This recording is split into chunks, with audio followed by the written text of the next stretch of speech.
नमस्कार दोस्तों, आज का वीडियो बहुत ही खास है, बहुत ही इंपॉर्टेंट है।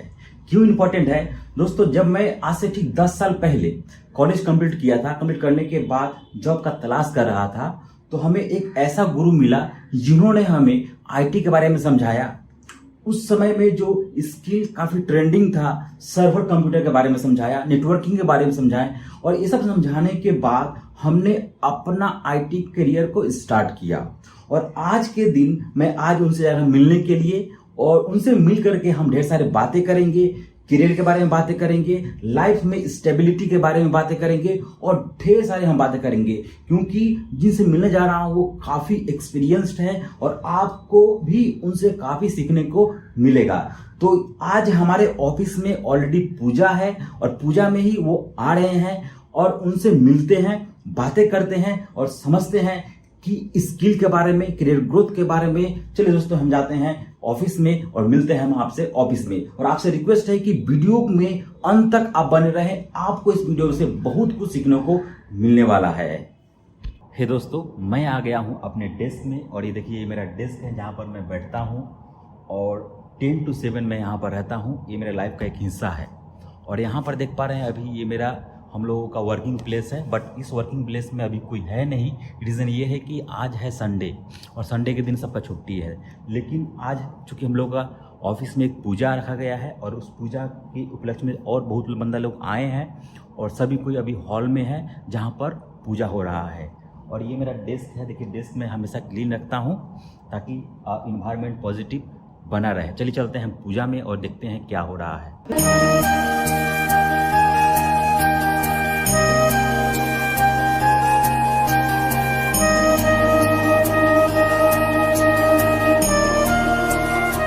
दोस्तों, पूजा खत्म होते ही हम लोगों के लिए भोजन रेडी हो चुका है। भोजन को कंप्लीट करते हैं और पॉडकास्ट में मिलते हैं, क्योंकि पॉडकास्ट का बेसब्री से मैं इंतजार कर रहा हूं। तो दोस्तों, हम आ गए हैं हमारे सर के पास बहुत दिनों के बाद, और हमारे सर का जो नाम है वह धर्मेश सर नाम है। और चलिए हम जानते हैं सर से ही, सर के बारे में, कि सर अपना जर्नी किस तरह से स्टार्ट किए, एकदम बिगिनिंग से हम लोग समझेंगे। अरविंद, बहुत खुशी हुई तुमसे मिलके, और बहुत अच्छा लगा ये जान के कि तुम YouTube पर लोगों से अपना ज्ञान बांट रहे हो, लोगों को तो ज्ञान पहुंचा रहे हो, तो कि ताकि वो आईटी फील्ड में अच्छा कर सके। तो अपने निजी जीवन के बारे में बताना चाहूँगा कि मैंने साइंस लेके पढ़ाई किया था, मैंने BSc किया था। उसके बाद फिर मैंने इलेक्ट्रॉनिक्स एंड टेलीकम्युनिकेशन इंजीनियरिंग किया, राइट। फिर मैं मद्रास में कंप्यूटर का मदरबोर्ड लेवल रिपेयरिंग सीखने गया था। फिर आके मैंने सर्विस इंडस्ट्री को ज्वाइन किया, राइट। तो 3-4 साल में सर्विस इंडस्ट्री में था। उसके बाद मैंने टीचिंग में गया, राइट। सो टीचिंग में मैं हार्डवेयर के बारे में, नेटवर्किंग के बारे में, सिस्को डिवाइसेस के बारे में, ये सब के ऊपर ट्रेनिंग देता था, राइट। और अभी जैसा तुम जानते हो कि मैं क्लाउड के साथ कनेक्टेड हो गया हूँ, तो लास्ट 3-4 साल से मैं क्लाउड सर्विसेज में भी काम कर रहा हूँ, राइट। तो ये है मेरे जर्नी के बारे में। और क्या पूछना चाहोगे, बताओ। सबसे पहले तो मैं जितने सारे व्यूअर है उसको मैं बोलना चाहूँगा कि आप लोग बहुत भाग्यशाली हैं कि सर जैसे इंसान आप लोग पास आकर के कुछ बता रहे हैं, इनसे मैं मिल पाए, मैं ही काफ़ी भाग्यशाली हूँ। और जैसे हम लोग की लाइफ में क्या होता है कि हम कॉलेज पास करते हैं, पास करने के बाद हम जॉब तलाश करते हैं। सही डायरेक्शन नहीं मिलने के कारण क्या होता है कि हम लोग 2-5 साल के बाद हमको ऐसा लगता है कि हमने कुछ किया ही नहीं। तो सर, इस तरह का जो बंदे हैं जो अभी जस्ट कॉलेज पास आउट करके आ रहे हैं, या कॉलेज में लास्ट ईयर में है, वो चाहते हैं कि ऐसा कुछ करियर बनाएं ताकि उसका करियर अच्छी तरह से ग्रो हो, और वो लॉन्ग टर्म में उसका जो विजन जो है अच्छा सा हो। तो उसके लिए क्या राय रहेंगे सर आप? हाँ, जो भी लोग नए अभी आईटी फील्ड में आ रहे हैं, अपना करियर बनाना चाहते हैं, तो सबसे पहले तो उनको ये निर्धारित कर लेना चाहिए कि उनका इंटरेस्ट किस फील्ड में है। अब जैसे आईटी में भी अलग अलग फील्ड्स है, सॉफ्टवेयर है, हार्डवेयर है, राइट। उसके बाद सॉफ्टवेयर में जाओगे तो सैप है, सॉफ्टवेयर डेवलपमेंट है, डेटाबेस एडमिनिस्ट्रेशन है। सिमिलरली अगर हम लोग हार्डवेयर की तरफ आते हैं तो वहाँ नेटवर्किंग है, क्लाउड सर्विसेज है। तो अलग अलग तरह के फील्ड्स हैं।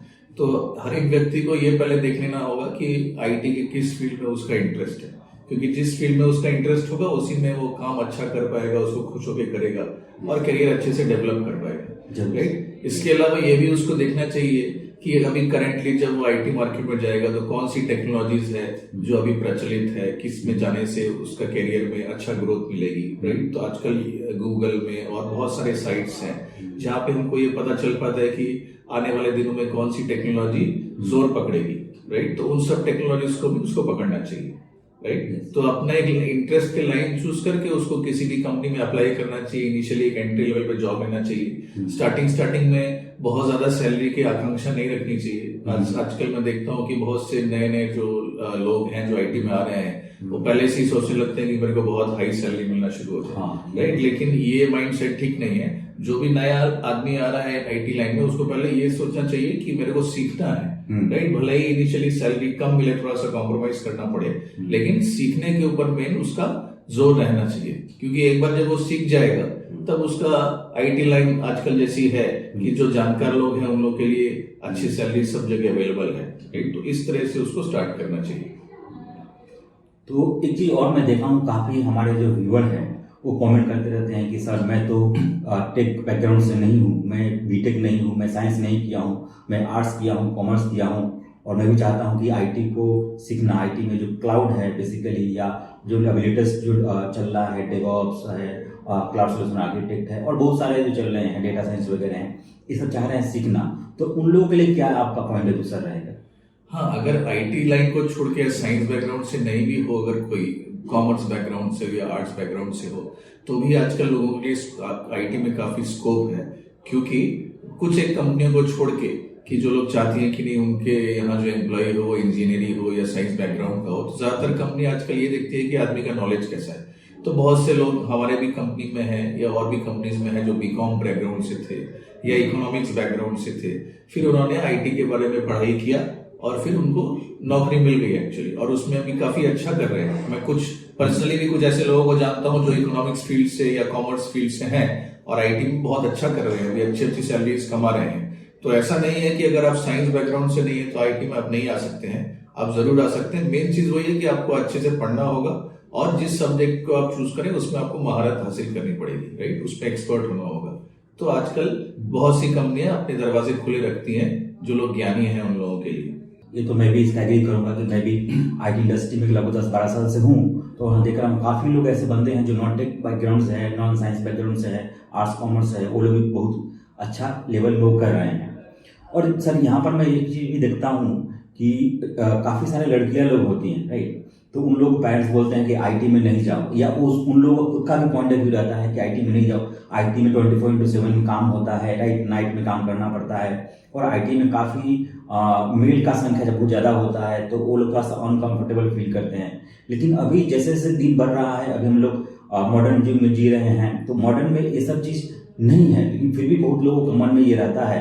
बहुत सारे मेरे व्यूअर जो है गर्ल भी है, बॉयज भी है, तो वो लोग भी सोचते हैं। काफ़ी सारे व्यूअर मैं देखा हूँ हाउस वाइफ भी हैं, तो उन लोगों के लिए क्या आपका थोड़ा सा राय है?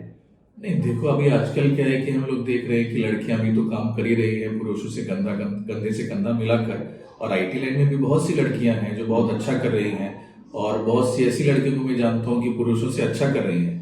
तो ऐसा नहीं है कि लड़कियां इस लाइन में नहीं आ सकती हैं, राइट। तो लड़कियों में भी इक्वल इंटेलिजेंस है लड़कों जैसा, और बहुत केसेस में हम देखते हैं कि लड़कियां आउट परफॉर्म भी करती हैं लड़कों को। तो ये जरूरी नहीं है, लड़के और लड़के का डिफरेंस यहाँ नहीं है। मेन तो ये है कि कोई कितनी लगन से किसी सब्जेक्ट को पढ़ता है और उसको उसमें कैसे वो महारत हासिल करता है, राइट। और जहां तक रात वाले जॉब की ऐसी कुछ बात है, तो जो भी अच्छी अच्छी कंपनियां होती हैं आजकल वो अपने फीमेल एम्प्लॉयज के लिए अच्छा खासा सुविधा कर देती है कि उनको घर जाने की व्यवस्था या उनको ठीक टाइम पे घर जाने का अवकाश मिल जाता है। तो वो सब प्रॉब्लम्स अब धीरे धीरे कम हो रही है। मार्केट प्लेस में जो पहले जेंडर बायस था, माने आगे के दिनों में जो देखा जाता था, वो तो अब नॉन एग्जिस्टेंट सा ही हो गया है, राइट। और आजकल ऐसी कोई बात नहीं है। आजकल के दिन में लड़कियां लड़कों के साथ कंधे से कंधा मिलाकर काम कर ही रही हैं। तो केवल लड़की होने के कारण उसको ऐसा नहीं सोचना चाहिए कि नहीं मैं आईटी फील्ड में नहीं जा पाऊंगी। अब हमारे ही कंपनी में कितने लड़कियां लोग हैं जो कितना अच्छे से काम कर रहे हैं। तो थोड़ा सा मैं इस फील्ड से थोड़ा हटने के बाद मैं टेक से थोड़ा सा मैं जाता हूँ पर्सनल में। देखिए क्या होता है कि जब हम लोग काम कर रहे हैं आईटी फील्ड में, तो क्या होता है थोड़ा सा प्रेशर रहता ही है, और नहीं रहने के बावजूद भी हम लोग मान लेते हैं कि प्रेशर है। और मैं 10 साल से जिस काम कर रहा हूँ तो मेरे आसपास में कभी कभी मैं भी फील करता हूँ, डिमोटिवेट फील करता हूँ, कभी कभी फ्रस्ट्रेट फील करता हूँ। कभी कभी क्या होता है कि हमारा माइंड सही से काम नहीं करता है, हम लोग गलत ट्रैक में कभी कभी चल जाते हैं। लेकिन सर आप आईटी फील्ड में रहते हुए भी इस स्पिरिचुअलिटी को आप फॉलो कर रहे हैं, धार्मिकता को आप फॉलो कर रहे हैं, भगवान को आप टाइम दे पा रहे हैं। हम लोग बोलते हैं कि हमारे पास टाइम नहीं है, बहुत टाइम कमी है, लेकिन आप ये सब चीज़ मेंटेन कर पा रहे हैं। आप कैसे ये सब मेंटेन कर ले रहे हैं? हाँ देखो, ये प्रश्न मेरे को बहुत से लोग पूछते हैं कि सर आप साइंस वाले फील्ड में होके इतने धार्मिक कैसे हो गए, क्योंकि साइंस वाले तो धर्म को उतना फॉलो नहीं करते हैं। तो मेरा यही कहना है कि जो रियल साइंटिस्ट होता है वो ही रियल स्पिरिचुअलिस्ट हो सकता है, क्योंकि जो रियल साइंटिस्ट होता है वो हमेशा अपने सोर्स को खोजना चाहता है कि मैं कहाँ से आया हूँ। अभी हम लोग को देखो, हम लोग जब पढ़ रहे थे, कॉलेज वगैरह में बड़े हो रहे थे, तो साइंस बैकग्राउंड से जो थे हम लोग हमेशा यही सोचते हैं कि मैं कहाँ से आया हूँ, किसने मेरे को क्रिएट किया है, राइट। बचपन में हमने बहुत से ऐसे सीरियल्स देखे थे जो गैलेक्सी के बारे में थे। लोग खोज रहे हैं कि हम कहाँ से आए हैं गैलेक्सी में। इधर स्टार ट्रेक सीरियल देखो, वो गैलेक्सी में अलग अलग जगह जाके खोजते हैं कि क्या है पूरे यूनिवर्स में, कहाँ से हम लोग आए। तो रियल साइंटिस्ट जो होगा वो रियल स्पिरिचुअलिस्ट हो सकता है, क्योंकि वो हमेशा अपने सोर्स की खोज करता है कि मैं कहाँ से आया हूँ, तब उसको ये उत्तर मिल जाता है। अब देखो, साइंस जो है उसका दो भाग है, राइट। एक मटेरियल साइंस और एक स्पिरिचुअल साइंस है। हम लोग क्या है कि आजकल स्पिरिचुअल साइंस को नेग्लेक्ट कर देते हैं और हम लोग सोचते हैं कि मटेरियल साइंस ही केवल साइंस है, यानी जो जड़ पदार्थ है जिसको हम आंखों से देख सकते हैं उसी के साथ एक्सपेरिमेंट करने को हम साइंस समझ लेते हैं, राइट। लेकिन इस जड़ पदार्थ के अलावा हमारे शरीर के अंदर जो मन है, हमारी इंटेलिजेंस है, कॉन्शियसनेस है, जिसको हम देख नहीं पाते हैं, उसका भी एक साइंस है जो स्पिरिचुअल साइंस है। तो उसमें भी हमको एक्सपेरिमेंट करने की जरूरत है, राइट। तो ये जरूरी है कि आईटी लाइन में जो है वो स्पिरिचुअल नहीं हो सकता, ऐसा नहीं है। और मेरा तो मानना ये है कि अगर स्पिरिचुअल आदमी नहीं होगा तो मटेरियल लाइफ में भी अच्छा नहीं कर सकता है, क्योंकि स्पिरिचुअलिटी क्या है, हमको एक ग्राउंडेड कर देती है, हमको एक स्ट्रॉन्ग फाउंडेशन दे देती है, राइट। क्योंकि अब जैसे कि तुम तो मेरे साथ इतने दिनों से कनेक्टेड हो, तुम जानते हो कि मैं भगवत गीता के ज्ञान को फॉलो करता हूँ, और भगवान श्री कृष्ण ने गीता में बोल ही दिया है कि हम लोग शरीर नहीं है, हम लोग आत्मा है।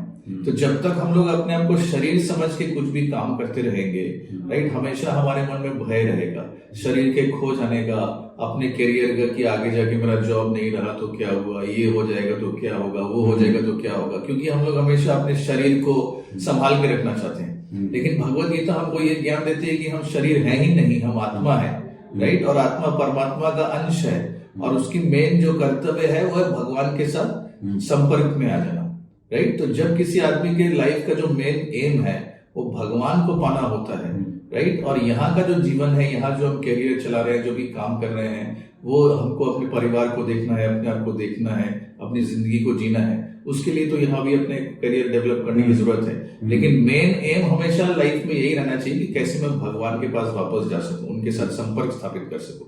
तो ये अगर आदमी कर पाता है तो उसकी मटेरियल लाइफ अपने आप टेंशन फ्री हो जाती है, वो हर स्ट्रेस को पार कर जाता है, लाइफ में बड़े से बड़ी कठिनाई भी उसके ऊपर आएगी तो विचलित नहीं होता है, राइट। तो इसीलिए आज के यंग जनरेशन के लिए मैं विशेष रूप से कहना चाहूंगा कि आप लोग भगवत गीता को एटलीस्ट फॉलो करना शुरू कीजिए। उसमें भगवान कृष्ण जी तो इतना बहुमूल्य ज्ञान दिया है जिसको आज के दुनिया के सभी लोग मानते हैं और उसको फॉलो करने की कोशिश कर रहे हैं। वो अगर आप अपने जीवन में उतारेंगे तो आपका जो बोलते हैं ना कि वर्क लाइफ का जो बैलेंस होता है वो बहुत जबरदस्त हो जाएगा, और आप देखेंगे कि मेंटल तनाव और ये जितने भी तरह के रोग आजकल लोगों को हो रहे हैं उससे आप बच पाएंगे एक्चुअली, राइट।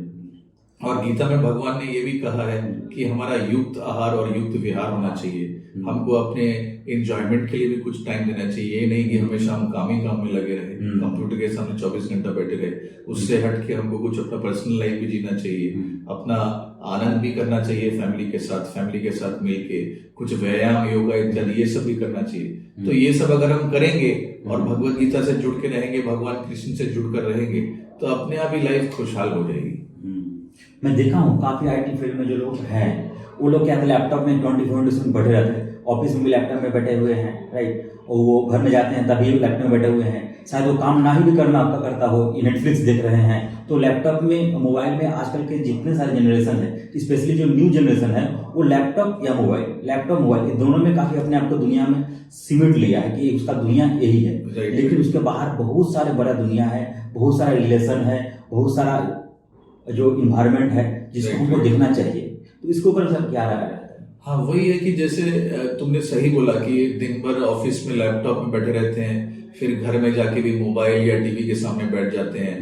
तो पूरा दिन आजकल तो आदमी का ऐसे ही चल रहा है कि दिन भर स्क्रीन पे ही आंख बनी रहती है एक्चुअली, राइट। तो ये तो हेल्थ के लिए बहुत खराब है। तो हम लोगों को ऐसे अपना टाइम शेड्यूल ठीक करना पड़ेगा, अपने माइंड को कंट्रोल करना पड़ेगा कि हाँ, जितना स्क्रीन टाइम हम कम कर सके, राइट। अपने काम के लिए या जरूरी काम के लिए जितना यूज करना चाहिए उतना ही करना चाहिए। उसके अलावा हमको और किसी हॉबी में अपना मन लगाना चाहिए जिसमें स्क्रीन में हमको हमेशा ना देखना पड़े, राइट। जैसे हम लोग जब बच्चे थे, हम लोग टीवी वीडियो गेम भी था हमारे समय में, हम लोग वो भी खेलते, लेकिन बहुत सारे बोर्ड गेम्स भी हम लोग खेला करते थे, राइट। लेकिन आजकल मैं देखता हूँ कि कोई बोर्ड गेम्स नहीं खेलता है, राइट। या बाहर में बिल्डिंग में भी बच्चे लोग उतना खेलते हुए नजर नहीं आते, सब कंप्यूटर या लैपटॉप में या मोबाइल में ही कुछ खेलते रहते हैं। तो इससे हमको धीरे धीरे थोड़ा निकलना होगा, मैंने थोड़ा इंटेलिजेंस यूज करके हमको देखना होगा कि कैसे जितना टाइम हम कंप्यूटर के सामने कम कर सके उसको कम करके अन्य चीजों में अपना मन लगाएं एक्चुअली। Yes yes.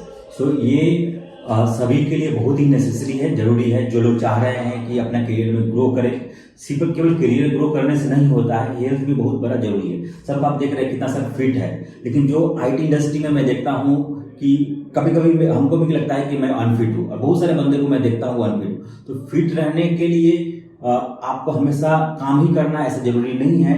आपको फिट रहने के लिए आपको थोड़ा सा टाइम निकाल करके उस अपने हेल्थ के ऊपर देना पड़ेगा, जो कि सर ऑलरेडी बताए हैं। सर इस बार थोड़ा सा बताएंगे, जो ऑलरेडी काम कर रहे हैं इसका सर टाइम एकदम नहीं है, तो वो कैसे अपने मेंटेन करें अपना? नहीं, देखो, जो लोग बोलते हैं कि टाइम एकदम नहीं है, वो पूरा मैं विश्वास नहीं करता हूँ कि हर एक आदमी के पास दिन में 15-20 मिनट 1 घंटा निकाल लेने का समय रहता है, अगर वो अपनी लाइफ को ठीक से ऑर्गेनाइज करे, राइट। तो अगर आप सुबह थोड़ा जल्दी उठना शुरू करें, राइट, तो 1 घंटा टाइम हर व्यक्ति अपने पर्सनल लाइफ के लिए निकाल सकता है, राइट। और उसके अलावा जो मैंने बहुत बार तुमसे इस बारे में डिस्कशन भी किया है कि अगर अपने हेल्थ को ठीक रखना है, राइट, तो हम लोग जो स्पिरिचुअल लाइन में है वो सबको सजेस्ट करते हैं कि 3-4 तरह के जो हमारे जो पाप हैं उनसे हमको बचना चाहिए। जैसे मैं देखता हूँ आजकल के यंग जनरेशन का एक ये नॉर्मल हो गया कि सब कोई ड्रिंक करते हैं, वाइन पीते हैं, अल्कोहल पीते हैं, उसको पूरी अवॉइड करना चाहिए हमको। किसी भी तरह का हमको गैम्बलिंग नहीं करना चाहिए, राइट। और एक जो हो गया आजकल यंग जनरेशन के साथ कि शारीरिक पवित्रता कोई मेंटेन नहीं करता है, विवाह होने से पहले ही स्त्री पुरुष एक दूसरे से संपर्क रख लेते हैं, उस चीज से हमको बचना चाहिए। क्योंकि हमारे शास्त्रों में यही कहा गया है कि विद्यार्थी जीवन में जब तक आदमी का विवाह ना हो जाए तब तक उसको ब्रह्मचर्य पालन करना चाहिए। विवाहित भी जब हो जाए तो उसके बाद अपने पति या पत्नी के प्रति वफादार रहना चाहिए। तो उस चीज में मैं आजकल देखता हूँ कि लोग लूज हो जा रहे हैं, राइट। तो इसको भी हमको संभालना है। प्लस एक और चीज जो हम बोलते हैं कि जितनी हम कम हिंसा करें, राइट, जानवरों को ना मारा जाए, उनका मांस ना खाया जाए। तो अगर हम वेजिटेरियन लाइफस्टाइल फॉलो करते हैं और इस तरह के पापों से बचते हैं, अपना आचार और विचार शुद्ध रखते हैं, तो उससे भी हमारी हेल्थ पे बहुत असर पड़ता है। जैसे आयुर्वेद में कहा ही गया है कि हमारे जो हेल्थ के 3 स्तंभ हैं, 3 पिलर्स ऑफ हेल्थ, आहार, निद्रा और ब्रह्मचर्य। आहार हमारा संतुलित और अच्छा शुद्ध होना चाहिए, निद्रा ठीक से आनी चाहिए और ब्रह्मचर्य का पालन करना चाहिए, राइट। ये अगर ठीक से हम अपने ये 3 स्तंभों को ठीक रखते हैं तो आदमी अपने आप हेल्दी रहेगा। डेफिनेटली। तो इस तरह का दोस्तों नॉलेज जो है सर से हम लोग आज पाए हैं, और आपके पास ज़्यादा समय नहीं है, मैं जानता हूँ आप बहुत अपना टाइम निकाल कर हमको दिए हैं कीमती समय, इसके लिए बहुत बहुत धन्यवाद सर। और व्यूअर को भी धन्यवाद कहना चाहिए। आप लोग दोस्तों कमेंट में कमेंट करके बताइए, धन्यवाद सर को कीजिए, सर ने आए यहाँ पर और आप लोग के लिए समय दिए। और एक फाइनल क्वेश्चन मैं सर आपसे करना चाहूँगा कि अभी एक बंदा, चाहे वो पढ़ रहा है, पढ़ाई कर रहा है, या अभी जॉब में है, या वो अभी उसको जॉब नहीं है, राइट, अगर वो चाह रहा है कि अभी के समय में, मैं जानता हूँ कि ट्रेंडिंग अभी क्या है, अभी क्लाउड कंप्यूटिंग का भी ट्रेंडिंग स्किल है, राइट। अगर इसको हम लोग सीख लेते हैं तो हमें जॉब मिलना आसान हो जाएगा और बढ़िया पैकेज में भी जॉब मिलना आसान होगा, राइट। तो एक फ्रेशर, मतलब कुछ नहीं जानता है, वो किस तरह से स्टार्ट करे सीखना, और कैसे वो सीख करके जॉब के लिए स्टार्ट करे? क्योंकि आप ऑलरेडी सर रह चुके हैं, अब यहाँ पर भी आप पढ़ाते हैं और काम भी करते हैं, तो आप जब टीचिंग दे रहे हैं तो आपके माइंड में वो चीज़ रहेगा कि भाई एक नया स्टूडेंट जब आता है उसकी क्या माइंड होता है। तो उसी अनुसार जो है आप दर्शकों को बताइए कि किस तरह से अपना करियर स्टार्ट करें और कैसे वो जॉब जल्दी से पाए, बेहतर जॉब। देखो, अगर किसी को क्लाउड में अभी अपना करियर बनाना है तो सबसे पहले उसको जो बेसिक चीज सीखने की जरूरत है कि उसको नेटवर्किंग टेक्नोलॉजी का बेसिक सीखना होगा कि कंप्यूटर नेटवर्किंग क्या है। इसके अलावा कुछ कुछ ऑपरेटिंग सिस्टम्स हैं जैसे विंडोज है और लिनक्स है, उसके ऊपर एक जनरल काम करने का तरीका उसको जानना चाहिए। विंडोज के कमांड्स हैं, लिनक्स के कमांड्स हैं, कैसे उसमें काम किया जाता है। और उसके बाद उसको क्लाउड सर्विसेज हो गया जैसे AWS हो गया, राइट, अज्योर हो गया, गूगल हो गया, ये 3 मेजर क्लाउड प्लेटफॉर्म्स हैं। उसमें भी AWS काफी पॉपुलर है, राइट, तो AWS सीख सकता है इनिशियली, उसके बाद अज्योर या गूगल चाहे वो भी सीख सकता है। तो मेन उसको स्टार्ट करना पड़ेगा बेसिक्स ऑफ कंप्यूटर नेटवर्किंग से, फिर उसको विंडोज और लिनक्स के ऊपर थोड़ी सी पढ़ाई करनी पड़ेगी, राइट, और फिर वो क्लाउड में आ सकता है। सर एक और क्वेश्चन, जॉब पाने के लिए जो कम्युनिकेशन स्किल है वो कितना होना चाहिए? क्या फ्रेशर को उतना स्ट्रॉन्ग कम्युनिकेशन स्किल रहना ही चाहिए? बहुत सारे लोग होते हैं जो शाय होते हैं, उतना नहीं बोल पाते हैं, तो उन लोगों के लिए क्या आप बोलेंगे? देखो, कम्युनिकेशन स्किल तो है कि हमारे अंदर इतना कम्युनिकेशन स्किल तो होना चाहिए कि हम जो कहना चाहते हैं वो दूसरे तक पहुंच जाए। भले ही बहुत जबरदस्त कोई अंग्रेजी ना बोल पाए, लेकिन इतना उसको आजकल के, क्योंकि आजकल का जो युग है उसमें अंग्रेजी तो एक मस्ट हो गया है, चाहे हम जितना ही बोलें, लेकिन फिर भी ये बात तो सही है कि सब जगह अंग्रेजी भाषा यूज होती ही है। तो इसीलिए इतनी बहुत थोड़ी अंग्रेजी हम लोग को आनी चाहिए कि अपने मन के भाव हम दूसरों को प्रकट कर सके। भले ही हमको बहुत अच्छे से बोलना ना आता हो, लेकिन इतना बोलना आना चाहिए कि अपने भाव हम दूसरों को ठीक से समझा सकें। तो अगर वो हम उतने लेवल का अगर हम अंग्रेजी सीख लेते हैं, और उतना सीखना कोई मुश्किल नहीं है, क्योंकि मैंने ऐसे बहुत लोगों को देखा है जो पहले बंगाली बैकग्राउंड से थे या पूरे हिंदी मीडियम में, बंगाली मीडियम में पढ़े हुए हैं, या और भी किसी अन्य भाषा में पढ़े हुए हैं, मातृभाषा में, और इंग्लिश का उन लोगों को ज्ञान नहीं था, लेकिन उन्होंने कुछ दिन के अंदर ही, 1-1.5 साल के अंदर ही इंग्लिश में काफी अच्छा वो लोग बोलने लगते हैं। तो इसमें अगर थोड़ा सा हम लोग मेहनत करें, अपने नॉर्मल IT के नॉलेज के साथ साथ थोड़ा बहुत इंग्लिश भाषा को भी अगर जानने का अगर हम लोग प्रयत्न करें, तो ये भी काफी हेल्पफुल रहेगा, और ये कोई बहुत मुश्किल काम नहीं है। और एक सर एक चीज और, जैसे आपने बताया कि क्लाउड इंजीनियर बनने के लिए भी, जॉब पाने के लिए एक स्टेप्स है, पहले हमको जानना पड़ेगा, नेटवर्किंग जाना पड़ेगा, उसके बाद जाना पड़ेगा ऑपरेटिंग सिस्टम जैसे विंडोज हो गया, लिनक्स हो गया, उसके बाद सीखना पड़ेगा AWS में जो हमारा एजुरे है या आपका AWS है या गूगल है, उसमें कोई एक सीखना पड़ेगा। तो ये जो स्टेप बाय हम लोग जो सीखेंगे, क्या जो यूट्यूब में जो वीडियो पड़ा हुआ है, क्या यूट्यूब से हम सीखे ना कोई इंस्टीट्यूट से जाकर सीखे? कैसे सीखे? ये कैसे इसको हम लोग सीख पाएंगे? देखो, इसको तो आजकल तो जैसे इंटरनेट पे इतनी सारी इन्फॉर्मेशन अवेलेबल है, जैसे कि मैंने भी देखा कि तुम भी जो वीडियोस डाल रहे हो वो काफी इंफॉर्मेशनल और अच्छे हैं, तो उसको भी देख के लोग जरूर सीख सकते हैं। और अगर चाहे तो जिन लोगों के पास सुविधा है कोई कंप्यूटर इंस्टीट्यूट ज्वाइन करने की, उनके लोकेलिटी में या उनके सिटी में कोई अच्छा कंप्यूटर इंस्टीट्यूट है और उनके उसका अच्छा फीडबैक है, तो वहां से भी सीख सकते हैं। तो इंस्टीट्यूट से भी सीखा जा सकता है, इंटरनेट से भी सीखा जा सकता है, यूट्यूब से भी सीखा जा सकता है। बात बस इतनी है कि सोर्स ठीक होना चाहिए, जेन्युइन होना चाहिए। Definitely sir. सो दोस्तों, आप लोग समझ गए किस तरह से आप अपना स्टार्टिंग करेंगे, और जाते जाते सर से कुछ पॉइंट ऑफ व्यू ले लेंगे कि सर क्या क्या राय है, सर क्या बोलना चाहते हैं। इतने सारे हमारे जो 6000 जो सब्सक्राइबर है, 6000 फैमिली है, उन फैमिली को कुछ सर अगर बोलना चाहे तो सर आप प्लीज बोलिए। हाँ, मैं सभी को ये बोलना चाहूंगा कि मैं आजकल देखता हूँ कि हर एक मनुष्य की जो प्रवृत्ति है वो इसी में हो गई कि कैसे हम ज्यादा से ज्यादा पैसा कमाएं, राइट। लेकिन पैसा कमाने से भी ज्यादा मैं इस चीज को इम्पोर्टेंट मानता हूँ कि कैसे हम एक अच्छे इंसान बन सकें, राइट। जो अच्छा इंसान होता है, भले ही उसके पास थोड़ा पैसा अगर कम भी रहे, तो मैं समझता हूँ कि वो बेटर है, राइट। तो हमको अच्छा इंसान बनने के ऊपर ट्राई करना चाहिए, बल्कि इसके कि मैं हमेशा ये सोचता रहूं कि कैसे मैं ज्यादा पैसा कमाऊं। जो अच्छा व्यक्ति होगा, जो मेहनत से काम करेगा, जो भगवान में विश्वास करने वाला होगा, तो डेफिनेटली भगवान उसको अच्छे से देखते हैं और उसका करियर भी अच्छा ही होगा। तो दोस्तों, अभी तक आप लोग यहाँ है इस वीडियो में बने हुए हैं, इसका मतलब आप लोगों को इंटरेस्ट है कि करियर में ग्रोथ करें, लाइफ में ग्रोथ करें। तो आप कमेंट करके बताइए कि आपको वीडियो कैसा लगा, और सर के लिए एक लाइक तो जरूर बनता है, ताकि मैं सर से और इस तरह की इन्फॉर्मेशन लूं और आप लोगों से शेयर करूं। आने वाले और बहुत सारे वीडियो सर से बनाने वाले हैं, ताकि आप लोगों को मैं गाइड कर पाऊं सर के माध्यम से। जिस तरह सर हमें गाइड किए हैं और आज मैं इस मुकाम तक पहुंच पाया हूं, मैं चाहता हूं कि सर भी आपको गाइड करें और आप भी हमारे तरह और बहुत बेहतर ऊंचाई में आप पहुंचे। तो उसके लिए दोस्तों आपको करना पड़ेगा कमेंट, वीडियो को करना पड़ेगा शेयर, और शेयर करने के बाद हम फिर एक बार लेके आएंगे। अगर आपका कोई मन में कोई क्वेश्चन है, क्वेश्चन कमेंट कर दीजिए, उस क्वेश्चन का लिस्ट बना करके हम फिर से सर को लाएंगे चैनल में और आपसे बातें करेंगे। अभी तक के लिए थैंक यू, धन्यवाद।